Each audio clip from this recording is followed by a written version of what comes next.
Priprave na letošnje svetovno šahovsko prvenstvo v Mariboru so se pričele že pred 2 letoma z obiskom svetovnega šahovskega kongresa v ruskem Kantu-Masijsku.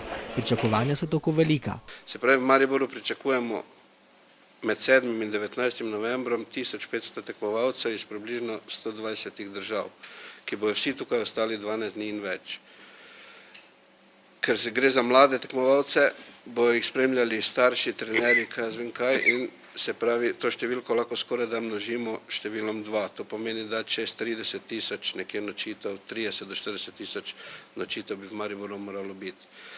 Ta projekt je bilo mogoče zastaviti in realizirati edino tako, da smo v Mariboru res skušali ustvariti neko sinergijo, neko združiti vse, kaj pač imamo, se pravi, pristopili so vsi hoteli praktično, k temu nam dali po ustreznih cenah vse svoje namestitvene sposobnosti, kaj pač zmožnosti.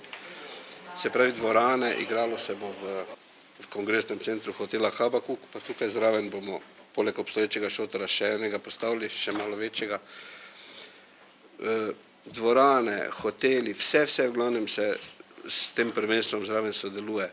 Evropska prestolnica kulture, gospod Čander, programski direktor, je šahist tudi sam, so nas ustrezno vključili v čas, prostor, se pravi, zelo aktivno sodelujemo, imamo program Črno-beli svet, ki je vpet v cel dogodek, se pravi, svetovno prvenstvo, obisk Kasparova, ne vem, vsi ti dogodki, ki jih bomo zdaj sistematično predstavljali. S posebno poslanico se je predstavitve letošnjega šahovskega prvenstva udeležil tudi dolgoletni predsednik Avstrijske šahovske zveze Kurt Jungwirth, ki je napovedal dvoboj županov mesta Maribor in Graz. Šah znam igrati že od malih nog. Koliko dober sem, je drugo vprašanje. Bistvo pa je, da s tem pokažemo, da smo dobro pobrateni Maribor in Graz. Mi dva županom Naglom smo tudi kolega, tako da ne vidim nobenega slabega razloga ali pa imeti slabega občutka, tudi če mi ne uspe njega premagati v šahu. Torej boste trd oreh?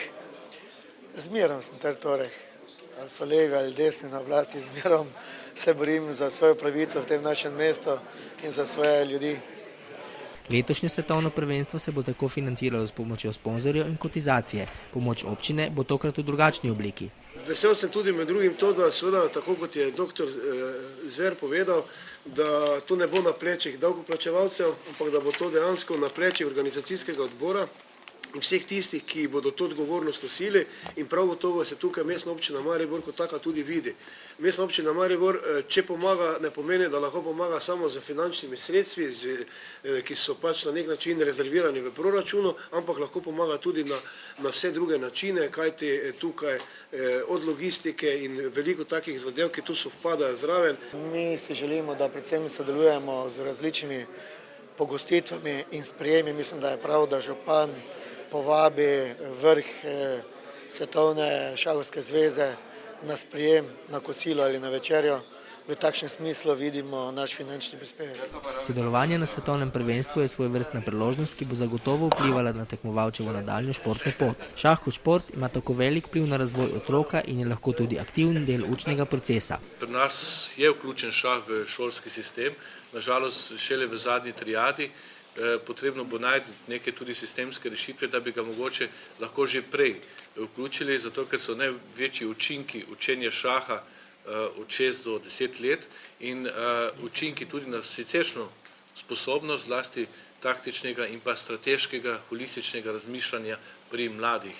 To so že dokazane stvari, tako da mnoge države pristopajo k temu, šah se širi tudi v globalnem merilu, tudi prestopa šolske prage in jaz mislim, da nam bo s Kasparovom uspelo v tem velikem projektu.